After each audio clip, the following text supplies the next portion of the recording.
Welcome back to our channel विस्फो। आज हम लोग राष्ट्रीय इंडियन मिलिट्री कॉलेज यानी कि RIMC का जीके क्वेश्चन पेपर सॉल्व करेंगे। हमने ये क्वेश्चन पेपर जून 2017 से लिया है और हम ये इस जून 2017 के क्वेश्चन पेपर का पार्ट 2 करेंगे। अगर आपने हमारा पहला वीडियो नहीं देखा हो, इस सीरीज़ का पार्ट 1 नहीं देखा हो, तो ज़रूर उसको देख लीजिएगा, क्योंकि उसमें मैंने इस क्वेश्चन पेपर को कैसे सॉल्व करना है वो समझाया है। और साथ ही मैंने बहुत कुछ टिप्स दिए हैं उस वीडियो में, तो ज़रूर देख लीजिएगा, आपको इसको सॉल्व करने में बहुत हेल्प होगा। तो भाई चलिए इसको सॉल्व करते हैं। हमारे पास पहला क्वेश्चन दिया गया है, because of red light is used for signals. अभी देखिए, इस क्वेश्चन का तो कुछ सेंस नहीं होता है, तो इसलिए मैंने जैसे आपको पिछले वीडियो में बोला था कि आप इंग्लिश के साथ एक बार हिंदी भी पढ़ लीजिएगा। तो देखते हिंदी में क्या लिखा है। रेड लाइट को सिग्नल में प्रयोग करते हैं क्योंकि उसकी डैश होती है। मतलब हमसे पूछा गया है why is red light use in signals. तो मैं इसको और भी सिंप्लीफाई करूँ तो आपको बोलूँगा मैं कि रेड लाइट को उसकी कौन सी प्रॉपर्टी की वजह से यूज़ किया जाता है सिग्नल्स में, सिग्नल भेजने के लिए। तो इसका एकदम सही आंसर होता है, डायरेक्टली मैं बिठा दूंगा, लॉन्ग वेवलेंथ। रेड लाइट की हमारे जो 7 रंग होते हैं स्पेक्ट्रम में, रेनबो, हमारे जो रेनबो के कलर्स होते हैं, VIBGYOR colours, violet, indigo, blue, green, yellow, orange, red, इन 7 रंगों में से रेड लाइट का वेवलेंथ सबसे ज़्यादा होता है। तो इसको सिग्नल में इसलिए प्रयोग किया जाता है ताकि सिग्नल को बहुत दूर तक भेजा जा सके। इसके लिए इसका सही आंसर हो गया लॉन्ग वेवलेंथ। तभी हमारे 17th क्वेश्चन में दिया गया है, the southern most point of peninsular India that is Kanyakumari is. मतलब हमसे पूछा गया है कि हमारा जो पेनिनसुलर इंडिया है, मतलब हमारे इंडिया का जो पोर्शन तीनों साइड से पानी से घिरा हुआ है, मतलब दक्षिण इंडिया, साउदर्न इंडिया, वहाँ पे हमारा लास्ट पॉइंट है कन्याकुमारी, तमिलनाडु का। तो पूछा गया है कि हमारे ग्लोब में कुछ फेमस लाइंस है। अगर आप ऑप्शंस में देखेंगे तो आपको समझ में आएगा कि हमसे क्या पूछा गया है। पूछा गया है हमसे कि हमारे ग्लोब में जो फेमस लाइंस है, Capricorn, tropic of cancer, equator, हमें पूछा गया है कि कन्याकुमारी का इनसे क्या रिलेशन है लोकेशन वाइज। मतलब वो इक्वेटर के साउथ में है या नॉर्थ में, या फिर ट्रॉपिक ऑफ कैंसर के नॉर्थ में है या फिर साउथ में है। तो ऐसा हमसे पूछा गया है, जिसके लिए अभी हम ऑप्शंस देखेंगे। हमारे पास ऑप्शन दिए गए हैं north of Tropic of Cancer और south of equator, south of Capricorn, north of equator. तो इसके लिए हमारा सही आंसर होगा नॉर्थ ऑफ इक्वेटर, क्योंकि हमारा इंडिया नॉर्दर्न हेमिस्फीयर में है, तो इसलिए हमारा आंसर हो जाएगा नॉर्थ ऑफ इक्वेटर। क्योंकि इक्वेटर जो होता है वो नॉर्दर्न और साउदर्न हेमिस्फीयर को डिवाइड करता है, ठीक है। इसके लिए हमारा आंसर हो जाएगा नॉर्थ ऑफ इक्वेटर। हमारा 18th क्वेश्चन है, which of the following is the largest irrigation canal in India. अभी आप मुझसे कमेंट करेंगे कि इरिगेशन कैनल का मतलब क्या है, ठीक है।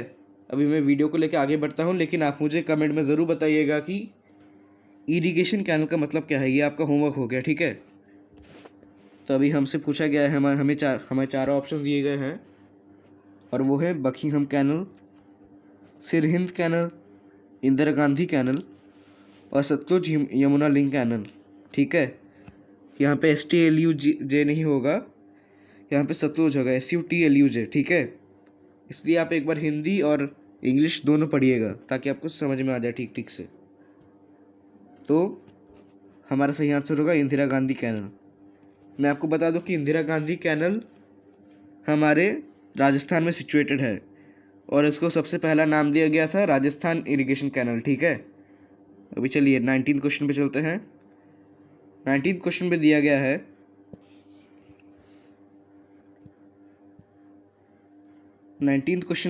है, Ryder cup is associated with dash. मतलब एक ट्रॉफी होती है राइडर कप, तो अभी वो राइडर कप कौन से गेम से या फिर खेल से रिलेटेड है। तो हमारे पास ऑप्शन दिए गए हैं उसके लिए, हॉकी, टेनिस, बैडमिंटन और गोल्फ। तो हमारा सही आंसर होगा गोल्फ। बेझिझक आप गोल्फ को सही कर दीजिए, गोल्फ ही सही होगा। अभी हमारा 20 क्वेश्चन है। 20th क्वेश्चन है, near the lake Mansarovar in Tibet there is a source of following river, या फिर रिवर्स। मतलब हमारे पास ऑप्शंस में 3 रिवर्स दिए गए हैं, इंडस, सुतलेज, ब्रह्मपुत्रा। तभी हमसे पूछा गया है कि इन तीनों रिवर्स में से कौन सा रिवर एक मानसरोवर जो हमारा लेक है उसका ट्रिब्यूट करता है, मतलब उसके पानी के सोर्स में कंट्रीब्यूट करता है, उसका एक पानी का सोर्स है। तो अभी हमारा आंसर होगा यहाँ पे ऑल ऑफ दी अबव। ठीक है, हमारा आंसर होगा ऑल ऑफ दी अबव। ठीक है, अभी हम लोग 21st क्वेश्चन में चलेंगे। हमारे 21st क्वेश्चन में हमसे पूछा गया है कि in a chess tournament each of the players will play every other player exactly once, how many matches will be played in the tournament. तो अभी मैं आपको बोलूँगा, मैं आपको इसको एक्सप्लेन करूँगा। ये लॉजिकल क्वेश्चन है, इसलिए मैंने इसको कोई एक ऑप्शन नहीं दिया है मैं आपको इसको एक्सप्लेन करूँगा। ठीक है, तो ये एक लॉजिकल क्वेश्चन है, तो इसलिए मैंने इसके लिए कोई ऑप्शन नहीं दिया है, मैंने आपको पहले भी बोला है। तो इसके लिए इसका आंसर मैं आपको समझाऊंगा सिर्फ। ठीक है, तभी इसमें दिया क्या गया है कि 6 प्लेयर्स है। ठीक है, और अभी इन 6 प्लेयर्स को क्या करना है, ये लोग आपस में सिर्फ एक ही बार खेलेंगे। ठीक है, तो इसलिए मैं क्या करूँगा कि मैं सिर्फ हर एक प्लेयर को पी के हिसाब से पहचानूंगा, और उनका प्लेयर पोजीशन, मतलब प्लेयर 1 है या प्लेयर 2 है, वो मैं ऐसे नीचे करके एक बिठा दूंगा, सिर्फ P1 P2 ऐसे करके। ठीक है, तब भी मैं आपको बता दूं कि P1 जो है वो तो खुद के साथ खेल नहीं सकता है, इसलिए क्या होगा, 6 प्लेयर्स में से एक माइनस हो जाएगा, मतलब वो 5 प्लेयर के साथ 5 मैचेस खेलेगा। ठीक है, अभी सेम केस होगा P2 के लिए। अभी हमारे P2 जो है वो तो खुद के साथ नहीं खेल सकते, और P1 के साथ ऑलरेडी मैच खेल चुके हैं। P1 के साथ ऑलरेडी मैच खेल चुके हैं। यहाँ पर इस 5 में P2 के साथ P1 का मैच भी इंक्लूडेड है। ठीक है, इसलिए क्या होगा कि P2 तो खुद के साथ नहीं खेल सकता, और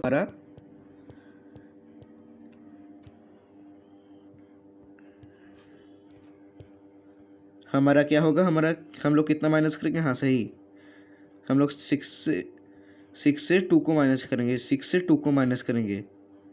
तब 6 से 2 को माइनस करने के बाद क्या आता है हमारा, हाँ सही एकदम, 6 के साथ 2 को माइनस करने के बाद हमारा आएगा 4। तो P2 क्या खेलता है, 4 मैचेस खेलता है।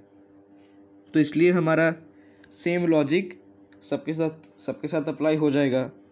ठीक है, तभी सबके साथ अप्लाई होने के बाद क्या होता है, सबके साथ अप्लाई होने के बाद फिर मैंने क्या बोला, P1 5 मैचेस खेलता है क्योंकि वो खुद के साथ नहीं खेल सकता। P2 खुद के साथ नहीं खेल सकता, और P1 के साथ ऑलरेडी खेल चुका है, इसलिए वो 4 मैचेस खेलेगा। और अभी P3 वो P2 और P1 के साथ ऑलरेडी खेल चुका है और खुद के साथ नहीं खेल सकता, इसलिए वो 3 मैचेस खेलेगा। सेम लॉजिक P4 के लिए, वो 2 मैचेस खेलेगा। P5 1 मैच, और P6 क्योंकि वो एकदम लास्ट में आता है और बाकी सारे प्लेयर्स के टर्न हो चुके हैं, तो वो सबके साथ खेल चुका है, इसलिए वो 0 मैचेस खेलेगा अलग से। ठीक है, तो अभी इसका सम हो जाएगा 15। तो मैं आपको बता दूं कि ये जो 15 आ रहा है हमारा, ये जो 15 आ रहा है, ये 15 है हमारा टोटल नंबर ऑफ मैचेस। ये 15 हमारा टोटल नंबर ऑफ मैचेस है टूर्नामेंट में।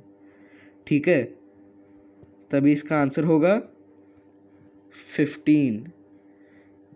इसका आंसर हो जाएगा 15, भूलना मत, ये लॉजिक एकदम मत भूलना। अभी हम लोग आगे चलते हैं। ठीक है, अभी हम लोग आगे चलेंगे। आगे चलने के बाद देखते हैं कि हमारा 22nd क्वेश्चन क्या है। 22nd क्वेश्चन में हमसे पूछा गया है कि swimming pools appear shallower than they actually are because of dash. मतलब हमारे जो तैरने के पूल होते हैं, स्विमिंग पूल्स, ठीक है, वो शैलो क्यों अपीयर करते हैं उनके एक्चुअल शैलो लेवल से। तभी इसका हमारा आंसर है रिफ्रैक्शन। तो मैं आपको बता दूं कि रिफ्रैक्शन में क्या होता है। अभी हमारी लाइट जो है, सपोज ये हमारा एक सन है, ठीक है, और ये एक पूल है, ये एक पूल है। अभी सन से हमारी लाइट आ रही है, एक सेकेंड डिफरेंट कलर चूज़ कर लूँ। सन से हमारी लाइट आ रही है। अभी सन से लाइट जब आती है तो अब तक ये जो लाइट रेज हैं वो तो वैक्यूम में ट्रैवल कर रही थी, क्योंकि इधर कुछ नहीं था। ये वैक्यूम है, ये वैक्यूम है, ये वैक्यूम है, ठीक है। ये खाली स्पेस है, इसलिए ये वैक्यूम है। तभी ये वैक्यूम से वाटर में आ रही है। ये वाटर है, ये जगह वाटर है आपका। स्विमिंग पूल तो जाहिर सी बात है ये वाटर होगा, ठीक है। ये वाटर है, तो यहाँ पे मीडियम में डिफरेंस आ गया, ठीक है। तभी लाइट में जब ट्रैवल करती है तो जब उसके पाथ में जो होता है ना वो मीडियम्स, उनके मीडियम्स में डिफर करते हैं ये लाइट्स। तो क्या होता है, लाइट्स में वो रिफ्लेक्ट कर जाते हैं हमारे उनके पाथ को शॉर्ट करने के लिए, ठीक है। तो अभी इसको रिफ्रैक्शन कहते हैं, इस होल प्रोसेस को रिफ्रैक्शन कहते हैं। आप इसको एकदम मत भूलिएगा, ये आपके एग्जाम में बहुत काम आने वाला है, ठीक है। तभी इससे हमें पता चलता है कि हमारा आंसर है रिफ्रैक्शन, ठीक है। तो अगर आप ये प्रॉपर्टी याद रखेंगे तो आपको आगे जाके उतना प्रॉब्लम नहीं होगा आरएमसी के जीके एग्जाम्स में, उतना लॉजिकल क्वेश्चंस में, ठीक है। अभी ये 23rd क्वेश्चन में हम लोग चलेंगे। 23rd क्वेश्चन में हमसे पूछा है कि a substance consisting of a coil of wire with an iron core and is only magnetised when an electric current flows through it's called dash. मतलब एक लोहे का कोर होता है एक सब्सटेंस का, और जब भी उससे इलेक्ट्रिक करंट पास होता है, मतलब सिर्फ जब भी इलेक्ट्रिसिटी पास होता है तभी के लिए सिर्फ वो मैग्नेटाइज हो जाता है, मतलब वो मैग्नेट की तरह एक्ट करने लगता है। तो उसको क्या कहते हैं, तो उसको इलेक्ट्रोमैग्नेट कहते हैं, ठीक है। अभी 24th क्वेश्चन में हम लोग चलेंगे। 24th क्वेश्चन में हमसे पूछा है कि 24th क्वेश्चन में हमसे पूछा है which hockey team has won the 5th edition of Coal India Hockey India League 2017 tournament, ठीक है। तो यहाँ पे हम लोग के पास ऑप्शन है दिल्ली वेव राइडर्स, दबंग मुंबई, उत्तर प्रदेश विजार्ड्स और कलिंगा लैंसर्स। तो हमारा सही आंसर होगा कलिंगा लैंसर्स, ठीक है। हमारा सही आंसर है कलिंगा लैंसर्स। अभी हम लोग आगे चलेंगे 25th क्वेश्चन में। हमारे पास 25th क्वेश्चन पूछा है कि which one of the following layers of the atmosphere contains water vapours and dust. मतलब हमारे एटमॉस्फेयर में कितने लेयर्स होते हैं, 7 लेयर्स होते हैं। तभी हमसे पूछा है कि उनमें से वेपर, वाटर वेपर और डस्ट कहाँ पे कलेक्ट होता है। तो मैं आपको बता दूं कि हम लोग ह्यूमन बींग्स जो है, हम ह्यूमन बींग्स एकदम हमारे अर्थ के सबसे लोएस्ट लेयर में रहते हैं, लोएस्ट लेयर में, ठीक है। ये होता है आपका ट्रोपोस्फियर। यहाँ पे हम ह्यूमन बींग्स रहते हैं, ह्यूमन बींग्स, यहाँ पे ह्यूमन बींग्स रहते हैं। तभी जब भी आपको पता चल गया कि हम ह्यूमन बींग्स रहते हैं तो जाहिर सी बात है कि हम लोग वाटर यूज़ करेंगे। हाँ, तो हम लोग वाटर यूज़ कर रहे हैं, तो हमारा क्या होता है, हमारा वाटर वेपर जो है वो भी ट्रोपोस्फियर में ही कलेक्ट होता है। और ट्रोपोस्फियर में कलेक्ट होने के बाद वो एकदम ट्रोपोस्फियर में ही रहता है, दूसरे भी किसी स्फीयर में नहीं जाता है, क्योंकि वहाँ पर एयर का जो प्रेशर होता है वो बहुत ही कम हो जाता है, ठीक है। और इसके लिए एक और कारण भी है, क्योंकि हमारा वाटर वेपर सिर्फ हाई टेम्परेचर्स में ही एवेपोराइज होता है, और हमारा जो ऊपर के लेयर्स है, मतलब ट्रोपोस्फियर के ऊपर के लेयर्स, वहाँ पे टेम्परेचर बहुत ही कम हो जाता है। इसलिए क्या होता है, अगर वाटर वेपर ट्रोपोस्फियर से ऊपर जाएगा तो वो कॉन्डेंस होकर प्रेसिपिटेशन के फॉर्म में नीचे आ जाएगा, स्नो या फिर रेनफॉल के फॉर्म में नीचे आ जाएगा। इसलिए वो सिर्फ ट्रोपोस्फियर में ही रहता है, ठीक है। और डस्ट, अभी ह्यूमन बींग्स रह रहे हैं तो आपको ज़रूर पता होगी डस्ट भी यहीं पे ही होगा, क्योंकि हम लोग तो रोज़ न्यूज़ में पढ़ते हैं कि हमारे ग्लोबल वार्मिंग बढ़ रहा है, ओजोन लेयर्स हमारे घट रहे हैं, हमारे ओजोन एटमॉस्फेयर में बहुत बड़े बड़े होल्स हो रहे हैं, ओजोन होल्स हो रहे हैं। और आपने इस पैंडेमिक के चलते एक लेटेस्ट और अच्छी खबर भी सुनी होगी कि हमारे एटमॉस्फेयर में एक 1 मिलियन स्क्वायर किलोमीटर वाला एक होल था, वो भर गया है इस पैंडेमिक के चलते। तो आपको इसमें समझ में आ गया होगा कि डस्ट भी यहीं पे कलेक्ट होता है, तो इसका आंसर जाहिर सी बात है ट्रोपोस्फियर ही होगा, ठीक है। इसका आंसर ट्रोपोस्फियर होगा। ट्रोपोस्फियर सबसे लोएस्ट लेयर है अर्थ का। अभी हम लोग 26 क्वेश्चन में चलेंगे। 26 क्वेश्चन में हमसे पूछा है कि 2 of great Mughal rulers wrote their own memoirs. They were dash मतलब तो महान मुगल शहंशाह थे, उन्होंने अपनी ऑटोबायोग्राफी लिखी है, तो वो कौन थे? तो ये हमारा आंसर हो गया बाबर और जहांगीर। यहाँ पे बादल लिखा है लेकिन ये बादल नहीं होगा, बाबर होगा। ठीक है, बाबर के ऑटोबायोग्राफी का नाम था बाबरनामा और जहांगीर के ऑटोबायोग्राफी का नाम था तुजू के जहांगीर। उसको जहांगीरनामा भी बहुत लोग बोलते हैं। ठीक है, तो अभी 27th क्वेश्चन में पढ़ेंगे हम लोग, विच of the following is the most abundant dissolved iron in the ocean. मतलब हमारा ओशन जो है उसमें सबसे ज़्यादा डिजॉल्व्ड आयरन कौन सा है? तो इसका सही आंसर होगा कैल्शियम। और भी बहुत से होते हैं लेकिन यहाँ पे सिर्फ कैल्शियम दिया गया है, तो कैल्शियम ही आपका आंसर होगा। ठीक है, अभी 20th क्वेश्चन में चलेंगे। 20th क्वेश्चन में हमसे पूछा है which of the following disease is caused by the deficiency of vitamin B12 in bracket cyanocobalamin. ठीक है, अभी लायनोलोबैलामाइन को देख के कन्फ्यूज होने की ज़रूरत नहीं है कि अगर आपको विटामिन B12 पता है तो आपको इसका आंसर ज़रूर मिल जाएगा। तो यहाँ पे बेरीबेरी दिया गया है, पेलेग्रा दिया गया है, ज़ेरोप्थैल्मिया दिया गया है, तो इसमें से सही आंसर होगा आपका एनीमिया। ठीक है, ऑप्शन ए आपका सही है, एकदम सही है ऑप्शन ए। अभी हम लोग 29th क्वेश्चन में देखते हैं कि क्या है। Which of the following is not included in the directive principles of the state policy. मतलब हमारे इधर स्टेट जो पॉलिसी है उनमें से कौन सा डायरेक्टिव प्रिंसिपल नहीं दिया गया है। मतलब इनमें से कोई प्रिंसिपल हो भी सकता है लेकिन ये एकदम डायरेक्टली नहीं दिया गया है। इनमें से ऑप्शन है prohibition of liquor, right to work, right to information, equal wage for equal work. तो इसमें सही आंसर है हमारा equal wage for equal work. मतलब हर कोई जो एक ही काम करता है उसको एक समान सैलरी नहीं भी मिल सकती है और मिल भी सकती है। ठीक है, अभी हम लोग आज के आखिरी क्वेश्चन में चलेंगे, 30th क्वेश्चन। इसमें पूछा गया है you use a hydrometer to check the condition of the electrolyte in a car battery, it is actually measuring what property of the fluid. मतलब हम जो हाइड्रोमीटर यूज करते हैं कार बैटरी के इलेक्ट्रोलाइट चेक करने के लिए, तभी वो एक्चुअली फ्लूइड की कौन सी प्रॉपर्टी को मेजर कर रहा है। तो मैं आपको बता दूं कि हाइड्रोमीटर हम लोग वाटर डेंसिटी चेक करने के लिए यूज़ करते हैं, तो जाहिर सी बात है यहाँ पे भी डेंसिटी चेक करने के लिए यूज़ किया होगा। तो आपका आंसर है डेंसिटी। ठीक है, तो आज के लिए बस इतना ही। अगर हमारे वीडियो के एंड तक देखने के लिए बहुत बहुत शुक्रिया।